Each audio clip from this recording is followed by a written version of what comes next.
तोर नावले पुकारव भिजे मोर अंचरा संग तोला मन मंधारव।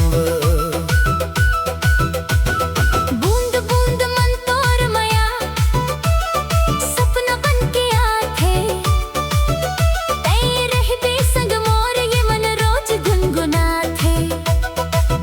छैहा बन के रहिबे तै धूप हो या पानी जन्म जन्म के संगवारी मोर सुंदर रानी।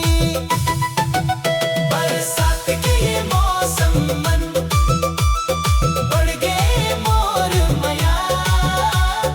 तोर बिना नहीं लागे अब एक घड़ी घलो जिया। आजा मोर हाथ धर ले सपना ला सजावो। रिमझिम बरसे पानी मन जिंदगी भर निभावो।